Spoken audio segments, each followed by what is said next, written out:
जो हमारा निवेश करता है उनके बच्चे, जो हमारे कार्यकर्ता हैं उनके बच्चे, उनका भविष्य अंधकार में। उन करोड़ों बच्चे का भविष्य खत्म हो गया। पैसा रहते हुए पैसे के अभाव में या तो उनकी जिंदगी चली गई दवा के अभाव में, या पैसे के अभाव में वो उनकी पढ़ाई गर्त में चली गई, उनका जीवन बर्बाद हो गया और करोड़ों बच्चे इस लाइन में खड़े हैं। नमस्कार, मैं मुकेश कुमार, आप देख रहे हैं बीडू न्यूज चैनल। हम पहुंच चुके हैं कमलू बाबू के आवास पर, जहां संयुक्त ऑल इंडिया जन संघर्ष मोर्चा की एक बैठक चल रही है। आइए जानते हैं किस कारण, किस चीज के लिए बैठक चल रही है। जो आज की बैठक के बारे में, आज हम लोग अपने साथियों के साथ जो कल पटना में राज्य स्तरीय बैठक हमारे आदरणीय राष्ट्रीय अध्यक्ष अभयदेव शुक्ला जी के नेतृत्व में हुई, जो आगामी रणनीति जो सहारा भुगतान को लेकर के तय की गई है, जो दिशा निर्देश हम लोगों को राष्ट्रीय अध्यक्ष और प्रदेश कमेटी से मिला, उसकी जानकारी देने के लिए अपने साथियों को हम लोगों ने यहाँ बुलाया है। आने वाले 27 दिसंबर को भारत की राजधानी में सहारा से भुगतान के लिए करो या मरो के नारे के साथ हम लोग दिल्ली की इस गूंगी बहरी सरकार को घेरने का काम करेंगे। इसी को लेकर के हम लोग अपने साथियों के साथ मंथन करने के लिए बैठे हैं। इसकी सफलता के लिए जो भी कार्यक्रम हम लोगों को तय करना होगा, लोगों को जागरूक करना, ज़्यादा से ज़्यादा लोगों को ले जाना, क्योंकि मैं आपके माध्यम से हम अपने सम्मानित निवेशकों को ये बताना चाहते हैं कि जब तक आप नहीं जगेंगे तब तक आपका ये गूंगी बहरी सरकार भुगतान नहीं करेगी। इसका उदाहरण समझ लें हमारे निवेशकर्ता कि आज उत्तराखंड में 40 मजदूर फंसे हैं और पूरी भारत की सरकार वहां उसको बचाने में लगा है। क्यों? क्योंकि उस जो मजदूर फंसे हैं उनके परिजन तत्पर हैं अपने परिजन को सुरक्षित निकलवाने के लिए, और उनके साथ देश के लोग की भावना, और ये जो मीडिया है और उसमें जो गोदी मीडिया है वो भी उसको जोर शोर से तो मजबूर होकर भारत की सरकार लगी है। लेकिन दुर्भाग्य है कि कई करोड़ बच्चे जिनका भविष्य, ये बच्चे आप किनको करें? जो हमारे निवेश करता है उनके बच्चे, जो हमारे कार्यकर्ता हैं उनके बच्चे, उनका भविष्य अंधकार में। उन करोड़ों बच्चे का भविष्य खत्म हो गया। पैसा रहते हुए पैसे के अभाव में या तो उनकी जिंदगी चली गई दवा के अभाव में, या पैसे के अभाव में वो उनकी पढ़ाई गर्त में चली गई, उनका जीवन बर्बाद हो गया और करोड़ों बच्चे इस लाइन में खड़े हैं। मतलब आपका कहना है, मतलब सर का कहना है कि आज जो मजदूर फंसे हुए, वहाँ 30 से 40 आदमी फंसे हुए हैं, तो वहाँ के परिजन एक्टिव है, इसलिए वहाँ सरकार एक्टिव है। यहाँ करोड़ों की संख्या जमाकर्ता की है, लेकिन जमाकर्ता एक्टिव नहीं है, इसलिए यहाँ सरकार एक्टिव नहीं। आपकी यही कहना है? निश्चित तौर पे मैं यही कहना चाहता हूँ आपके माध्यम से कि अपने बच्चों के लिए, अपने पैसों के लिए एक एक जमाकर्ता जिस दिन सड़क पे आ जाएगी, जिस दिन आंदोलनरत हो जाएगी, और मैं तो यहाँ तक कहता हूँ कि हर परिवार, जिन परिवारों के पैसे हैं फंसे हुए, उनके परिवार के मात्र एक सदस्य हमारे आंदोलन से जुड़ जाएं, या हमारी तरह अगर कोई अन्य संगठन भी आंदोलन कर रहा है उनके साथ एक दिन एक परिवार के एक सदस्य आ जाए। अगर उस 24 घंटे के अंदर कोई भी सरकारें हो, वो भुगतान किस तरह से करेगी, कितने दिनों में करेगी, इसका रोड मैप आ जाएगा। रोड मैप तक बनाया था अमित शाह जी पोर्टल के माध्यम से। देखिए, रोड मैप हमने एक साधारण भीड़ के साथ 14 मार्च को हम लोगों ने धरना प्रदर्शन पूरे देश में किया था। उस छोटी सी भीड़ से घबरा करके यही बात समझनी पड़ेगी हमारे जमाकर्ताओं को, जो हमारे निवेश करता है, जो हमारे कार्यकर्ता है, कि जब हमने छोटी भीड़ के साथ किया तो रोड मैप का एक नमूना आ गया। ये नमूना है, मतलब ये नमूना है। नमूना नहीं, अब तो नमूना भी नहीं, नमूना तत्कालीन था, अब तो वो जुमले हो गए। और इसके लिए दोषी सिर्फ और सिर्फ हमारे निवेशकर्ता है, जिनका रुपया है वो खुद है। ये हम रोड पे चिल्लाते रहे कि आपके साथ छल हो रहा है, ये आपको हमको ठग रहा है, हमारे निवेशकर्ता इस बात को नहीं समझ सके। और अब गिनती के दिन बचे हैं, वो भी पैसे वापस हो जाएंगे।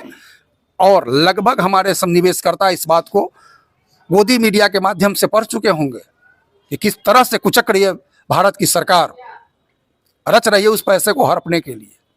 लेकिन मैं आश्वस्त करना चाहता हूं अपने निवेशकर्ताओं का कि आपका सहयोग और समर्थन मिला, चाहे ये सरकार हो चाहे कोई भी सरकार हो, एक एक जमाकर्ताओं का एक एक रुपया हम भुगतान करवाएंगे।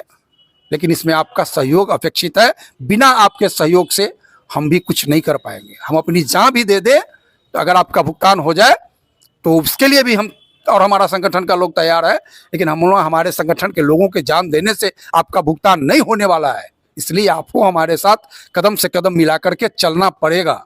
जो कार्यकर्ता अभी सो गए उनके लिए कुछ संदेश? मैं उन बंधुओं से जानना चाहता हूं कि अगर हम जो ये आंदोलन कर रहे हैं, अगर इस आंदोलन के सिवा अगर कोई दूसरा रास्ता है भुगतान का तो हमें बता दे, हम अभी कभी इस आंदोलन को बंद कर देंगे, हम उनके साथ खड़े हो जाएंगे।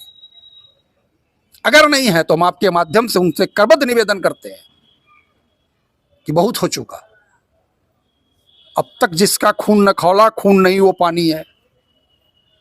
अभी तक तो वो जो हमारे भाई थे सुब्रत राय का नाम ले करके अपने आप को तसल्ली दे रहे थे, अब तो वो भी नहीं रहा।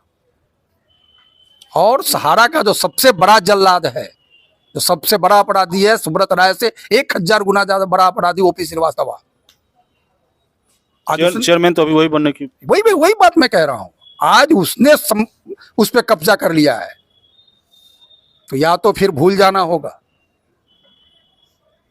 इसलिए मैं कह रहा हूं आंदोलन ही रास्ता है और सरकार से हम पैसा लेंगे, सहारा प्रबंध तंत्र से नहीं। हमारी आंदोलन ने इतना तय कर दिया है कि सरकार को ही पैसा देना पड़ेगा। सरकार को हम लोगों ने कटघरे में खड़ा कर लिया है और इसका नमूना है लोगों के सामने में भी है कि सुप्रीम कोर्ट ने भी तय किया कि भुगतान आपको करना है।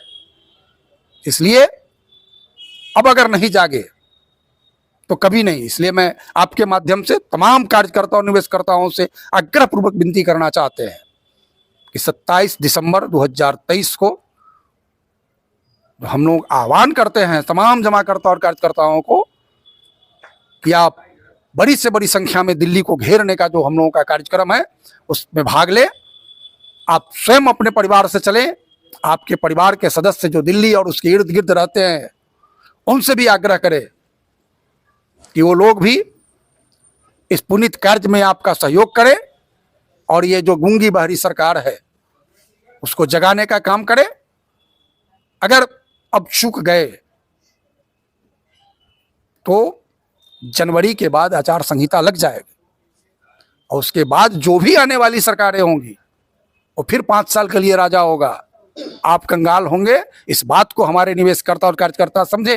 ये अभी आपका राजा का समय, आप राजा हो और ये समय आपका है। और मैं बता देना चाहता हूं कि हमारे संगठन ने जो काम किया है, भारतीय जनता पार्टी इस बात से चेत चुकी है और चेते 3 तारीख को दिखाई देगा उसे। सहारा के जमाकर्ताओं के भुगतान नहीं करने का परिणाम उसे 3 तारीख को दिखाई देगा। और आपके माध्यम से मैं अन्य पार्टियों को भी चेता देना चाहता हूं कि जिनको हम लोगों ने सहयोग कर दिया वो इस मुगालते में ना रहें कि 2024 में मैं उनका सहयोग कर दूंगा। सहारा से जो भुगतान करेगा वही देश पर राज करेगा, चाहे पार्टी जो भी हो। उन्हें खुल के आना पड़ेगा, वरना हम अलग रास्ता तय करेंगे और अलग दिशा तय करेंगे। चूंकि 65 करोड़ लोगों का सहयोग और समर्थन हमारे साथ है और भारत के निर्वाचन के आधे से ज्यादा वोटर, इसलिए कोई भी पार्टी इस मुगालते में न रहे।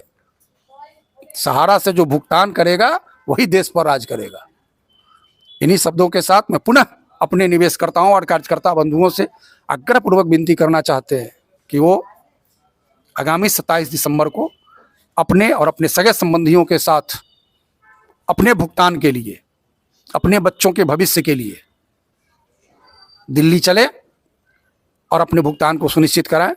इन्हीं शब्दों के साथ मैं पुनः आपका भी आपका अभिनंदन करता हूं और अपने जमाकर्ताओं का भी अभिनंदन करता हूं कि आप अपनी लड़ाई को स्वयं लड़े। हम आपके सहयोगी हैं, हम आपसे आगे खड़े रहेंगे। गोलियां चलेंगी, लाठियां चलेंगी तो मुझ पे चलेंगी। पहले मैं शहादत दूंगा, आपको सुरक्षित रखूंगा, लेकिन आपको चलना पड़ेगा, उठना पड़ेगा। धन्यवाद जी। अपना परिचय दे दीजिए। मैं श्रवण कुमार झा, जिलाध्यक्ष ऑल इंडिया जन आंदोलन संघर्ष न्याय मोर्चा मुजफ्फरपुर बिहार। इनका कहना है कि 27 दिसंबर को जो दिल्ली में रैली हो रही है, खासकर दिल्ली वासियों और उसके अगल बगल राजधानी के वासियों से इन्होंने आग्रह कर रहे हैं कि कम से कम आप ज़्यादा से ज़्यादा संख्या में आवे और अभी की सरकार है उनसे भी जो है सो बता रहे हैं कि आप अगर सारा का भुगतान नहीं कर पाएँ तो आने वाले समय में आपकी जो है सो स्थिति ठीक नहीं रहेगी। आइए बातें करते हैं श्री पवन कुमार अग्रवाल जी से। जी बताया जाए। आज जो बैठक हुई है उसमें दिल्ली के लिए जो घोषणा हुई है उस पर क्या तैयारी है, मतलब कितने लोग यहाँ से जाएंगे? दिल्ली में जो कार्यक्रम 27 दिसंबर को तय हुआ है वो कार्यक्रम एक दिन का नहीं है। हम लोग इस कार्यक्रम को लेके इस तैयारी में चल रहे हैं कि इस बार हम लोग भुगतान का विजय पताका फहराकर ही दिल्ली से लौटेंगे। जिस प्रकार से देश के प्रधानमंत्री लाल किला पर झंडा फहराते हैं और देश की ताकत को बताते हैं, उसी प्रकार से हम लोग दिल्ली में विजय पताका फहराएंगे और हमारी तैयारी आज से शुरू हो गई है। हम लोग गांव-गांव जाएंगे, हर जमाकर्ता के दरवाजे पर दरवाज़ा खटखटाएंगे, क्योंकि भुगतान हर एक घर का है और उनको ये एहसास कराएंगे कि सरकार ने एक रास्ता दिया था पोर्टल, और पोर्टल के माध्यम से जनता को गुमराह किया गया, जनता का भुगतान मझर में फंस गया। तो अब कोई रास्ता नहीं है, ये पोर्टल भी सरकार का है और भुगतान के लिए भी सरकार ही जवाबदेह है। तो सरकार को अपनी जवाबदेही लेनी होगी। इसके लिए हम लोग मुहिम चलाकर जनता को जगाकर बड़ी संख्या में, माने इस प्रकार की संख्या देश से दिल्ली में जुटेगी जो अपने आप में एक मिसाल कायम करेगी कि सरकार को ये महसूस होगा कि ये संख्या 2024 का मार्ग प्रशस्त करेगी। अगर सरकार चाहती है कि 2024 में गद्दी सरकार की पुनः बनी रहे, वर्तमान सरकार की, तो सहारा का भुगतान उनको करना ही होगा। इसकी तैयारी में हम लोग आज से लग गए हैं। मतलब गांव-गांव जाकर आप लोग जो है सो जमाकर्ता को जो है सो एकत्रित करके ले जाएंगे। अगर हम निवेशकर्ता को गांव-गांव जाकर ये नहीं बताएंगे कि आपके भुगतान का रास्ता क्या होगा और अंतिम रास्ता क्या होगा, तब तक वो जमाकर्ता क्या जानेगा, कैसे जानेगा वो निवेशकर्ता कि भुगतान कैसे लेना है। मतलब दिल्ली जाने के लिए प्रेरित करेंगे। जी बिल्कुल, दिल्ली जाने के लिए उनको उत्साहित करेंगे और उनको प्रोत्साहित करेंगे कि भुगतान लेना है तो आप हम लोगों के साथ बड़ी संख्या में दिल्ली चले अपने भुगतान की भागीदारी को सुनिश्चित करने के लिए। जो समस्या एक आएगी इसमें कि बहुत सारे छोटे छोटे जमाकर्ता हैं, उन जाने में असमर्थ हैं, तो उनके लिए भी कोई व्यवस्था है क्या? आज के समय में जमाकर्ता भी लाचार है, तो ऐसी कोई व्यवस्था हम लोगों के पास अभी नहीं है कि हम उनको कोई ऐसा कोई झूठा आश्वासन दे दें।